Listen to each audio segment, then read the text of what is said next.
ये पाक सैयद आलम सल्लल्लाहु अलैहि वसल्लम ने हमेशा कुर्बानी फरमाई, हमेशा। आज तो हुजूर ने एक फरमाया, अल्लाह हम सबको हज की तौफीक अता फरमाए और बार बार हज की तौफीक दे। सहाबा ने 40-40 हज फरमाए हैं, 50-50 हज फरमाए। हजरत फुज़ैल बिन अय्याद ने 60 हज फरमाए। अल्लाह को तौफीक दे, कबूल फरमाए और अल्लाह सबको बार बार वो मौके नसीब फरमाए। तो नबी पाक सल्लल्लाहु ताला अलैहि वसल्लम ने हज एक फरमाया, कुर्बानी हुजूर जिस दिन मदीने आए उस वक्त शुरू फरमाई और हर साल हुजूर कुर्बानी देते थे। हर साल 2-2 जानवर ज़िबा फरमाए।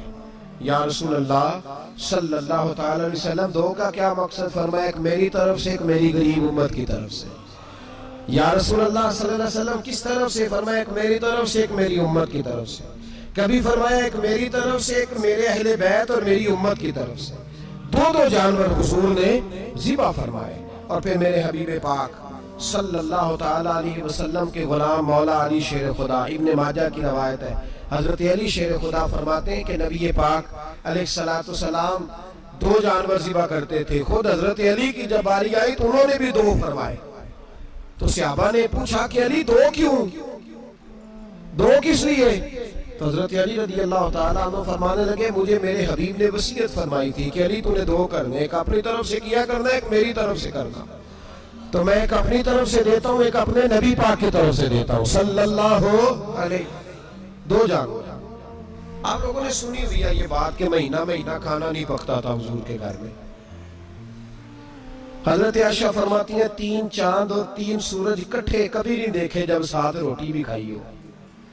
यानी 3 दिन मुसलसल कभी खाना नहीं खाया।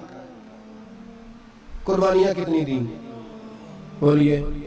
हजरत अली शेर खुदा का मकान कोई नहीं अपना, कोई घर नहीं बनाया। मौला कायनात शेर खुदा, मैंने ये बात फिर दोहरा रहा हूँ, पहले भी मैंने अर्ज की थी, पक्का करने के लिए दोहरा रहा हूँ। हजरत अली का कोई कारोबार नहीं बाजार। बीबी साहबा फरमाती हैं कि कई हफ्ते सिर्फ सिरका और खजूरें। कुर्बानियां कितनी? असी सारे हिसाब लान टुरे हैं कि साढ़े ते लगती है कि नहीं, पक्का। और फिर जब बात होती है देने की तो माहौल और होता है, जब लेने की बारी होती है तो माहौल और होता है। कुर्बानी वाजिब है उस शख्स पर जिसके पास 52.5 तोले चांदी या 7.5 तोले, लेकिन मैं 7.5 तोले वाला फतवा नहीं देता, मैं 52.5 तोले चांदी वाला फतवा देता हूँ। इसलिए कि 52.5 तोले चांदी तो शायद तोला या 1.5 तोला सोने के बराबर ही हो जाए, ठीक है ना जी। तो 7.5 तोले सोना 50-60 हजार रुपया जिस आदमी के अकाउंट में मौजूद है वो कुर्बानी करे। बल्कि इमाम शाफी रहमतुल्लाह अलैह फरमाया करते थे, जिसने 3 कमरों को ताला लगाया होगा वो 3 कमरे फारग है, उसके किसी काम के नहीं, उनकी कीमत का हिसाब लगाए। छत पे स्टोर बना दिया है, कोई मतलब नहीं उसका, और जो वैसे रखे हुए हैं कोई माना ही नहीं कमरे का, माते थे हिसाब लगाए, कुर्बानी करे। रब करीम की बारगाह में देने का जब मामला आया तो तू गोल कर गया काम। मेरे रसूल कायनात सरवर आलम सल्लल्लाहु अलैहि वसल्लम का जब अपने लिए चीजें इस्तेमाल करने का माहौल है तो महबूब पाक अलैहिस्सलातु वस्सलाम ने महीना महीना रोटी नहीं पकाई। यहाँ जो आदमी हर जुमेरात को 4 किलो बकरे का गोश्त पकाता है और हर तीसरे दिन मुर्गी का गोश्त लाता है, वो कुर्बानी की बारी आती है तो कहता मेरे पे लगती नहीं। वो ठीक है अब्बा जी ले आए, अब्बा जी की तरफ से कुर्बानी, इस दफा अब्बा जी की, अगली दफा अम्मा जी की, उससे अगली दफा दादी जी की। ओ खुदा के बंदो, जिस आदमी के पास पैसे हैं पहले अपनी कुर्बानी वाजिब है। मेरी बात की समझ आ रही है अजीजों को?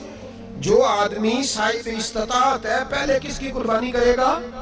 वो कमाई करता है, उसके अपने अकाउंट में तनख्वाह आती है, अब्बा जी के अकाउंट में नहीं आती। उसने अपना बैंक बैलेंस चोरी भी रखा होगा अब्बा जी से। पहले अपनी कुर्बानी करे, अगर उसको शौक है, दिल करता है तो एक और खरीदे, फिर अब्बा जी की तरफ से करे। अगर अल्लाह ने तौफीक दिया तो एक और खरीदे, अम्मा जी की तरफ से करे। और अगर उसके दिल को अल्लाह ठंडक अता करे, सुकून करे, तो फिर अपने रसूल की तरफ से भी कुर्बानी दे, फिर अपने महबूब की जानिब से भी कुर्बानी करे। नबी पाक सल्लल्लाहु ताला अलैहि वसल्लम ने हर साल 2 कुर्बानियां दी, 10 साल। कुल कितनी होगी 10 सालों में बोलिए? और जब हुजूर हज करने गए नबी पाक ने 63 ऊँट ज़िबा फरमाए। एक ऊँट में कितनी कुर्बानियां होती हैं? 63 ऊँट हुजूर ने ज़िबा फरमाए। और हदीस बड़ी मजेदार है। हजरत अबू हुरैरा रदी अल्लाह ताला अन्हु फरमाते हैं कि जब ऊँट ज़िबा करने की बारी आई तो हम सोच रहे थे, परेशान थे कि ये तो बड़ा मुश्किल है ज़िबा करना, बड़ा मुश्किल है, इसको तो नहर करना पड़ता है, गिराना पड़ता है, बांधना पड़ता है। सबसे मुश्किल काम ऊँट ज़िबा करना है। तो नबी पाक सल्लल्लाहु अलैहि वसल्लम की तो आदत करीम है, अपने हाथ से ज़िबा करते हैं हुजूर। वो हमारा अल्लाह खैर करे, अल्लाह ही हाफिज है। ज़िबा करना तो दूर की बात है। हमारा जो बीए पास लड़का है ना, उसको डर आता है जानवर के पास खड़े होते हुए। कहते हैं बच्चों को अंदर ले जाओ, 10 साल का 12 साल का अंदर ले जाओ, ज़िबा करना है, रोएगा। और बस करो यार, ये किस कौम से तुम्हारा ताल्लुक पड़ गया है? हमारे तो 12 और 14 साल के मुअव्वज़ और मुआद अबू जहल की गर्दन काट के रख दिया करते थे, और तू बच्चा बकरा ज़िबा करने से डरा रहा है। इसको खड़ा कर ला के, कुर्बानी तो जिहाद की ट्रेनिंग है। वो खड़ा कर, इसको कहा बेटा यहाँ खड़ा हो, अल्लाह के रास्ते में बकरे की गर्दन काटनी है। अगर कोई शख्स खुदा रसूल के दीन की मुखालफत करे, कुफर का झंडा उठाए, तो उसकी गर्दन भी काटनी है। ये ट्रेनिंग है बच्चों के लिए। यहाँ अजीब माहौल है, डर लग रहा है, पीछे हट जाओ। और जिस साहब की कुर्बानी है वो भी कोई 1.5 किलोमीटर के फासले पे खड़े हैं, दूर खड़े होकर देख रहे हैं। नफीस ही बड़े हैं जनाब, लतीफ ही बड़े हैं। कपड़ों को कोई कतरा खून का लग गया तो बड़ी मुसीबत बन जाएगी। और अमीर आदमी, उसने उसका तो घर कसाई ने खुद फोन किया है कि साहब सबसे पहले मैं आपके घर आऊंगा। उसको पता है कि मुंह मांगी कीमत मिलेगी। मेहरबानी फरमाए, कुर्बानी मेरे रसूल पाक सल्लल्लाहु अलैहि वसल्लम से ज्यादा नफासत वाली तबीयत किसी की नहीं। सहाबा कहते हैं इतना हसीन महबूब का अंदाज था कि कभी कपड़ों पे मक्खी भी नहीं बैठी थी। और हुजूर से हम सलाम लेते थे, दस्ते मुबारक चूमते थे तो हमारे हाथों से कस्तूरी की खुशबू आने लगती थी। और फरमाते नबी पाक का हाथ यूं होता था कि बर्फ भी इतनी ठंडी नहीं जितना प्यारा हुजूर का हाथ ठंडा होता था। फिर भी हुजूर दस्ते मुबारक में खंजर पकड़ते, जानवर को लेटाते और अपनी तामत को समेटते, और अल्लाह के हबीब घुटना रखते उसकी गर्दन पर, और बिस्मिल्लाह अल्लाहु अकबर कहकर ज़िबा फरमाते। हुजूर खुद दस्ते मुबारक से। तू इतना ज्यादा नाज़िक मिजाज हो गया है कि अब ये वाली सुन्नत अदा करना मुश्किल हो गया तेरे लिए। 63 ऊँट हैं। और सहाबा किराम अलैहिम रिदवान फरमाते हैं कि हाल ये है, हम सोच रहे हैं कैसे ज़िबा करेंगे, क्या करेंगे, कैसे गिराएंगे। और नबी पाक सल्लल्लाहु अलैहि वसल्लम कहते हैं हम अभी सोच में ही थे कि हुजूर ने छुरी पकड़ी। खंजर जब हुजूर ने उठाया तो फरमाते हैं ऊँट दौड़ता हुआ आया और नबी पाक के सामने आके लेट गया। फरमाते अल्लाह के रसूल ने बिस्मिल्लाह अल्लाहु अकबर कह के ज़िबा किया। उसने टांग भी कोई नहीं हिलाई, पैर भी कोई नहीं हिलाया। वो किसी शायर ने बड़ी अजीब बात कही थी। उसने कहा फंसी जो दाम में बुलबुल तो लगी यूं कहने, करेगा कत्ल किया तूने जब असीर मुझे, कबाब शम्मा के शोले पे कीजियो से याद, शक्ले गुल नजर आए दमे अखीर मुझे। वो कहते हैं बुलबुल को शिकारी, सयाद शिकारी, शिकारी ने पकड़ लिया बुलबुल को, तो सयाद से बुलबुल कहने लगी तूने पकड़ा है तो कत्ल तो करेगा ही ना, खाएगा तो सही, एक मेरी मिन्नत है। शिकारी कहने लगा वो क्या? तो बुलबुल कहने लगी जब तू मुझे ज़िबा करे ना और पकाए तो मुझे फूल से बड़ी मोहब्बत है। इस तरह करना, कोयले इतने ज्यादा दहकाना, इस कदर ज्यादा आग जलाना कि उनकी शक्ल गुलाब के फूल की तरह सुर्ख हो जाए।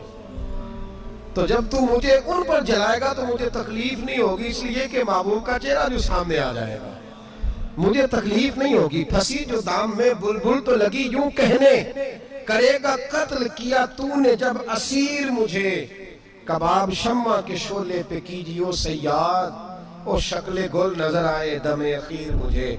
आला हज़रत बरेलवी अलैहि रहमा फरमाया करते थे, फरमाते थे बड़ी तकलीफ होगी, बड़ी तकलीफ होगी जब जान निकलेगी।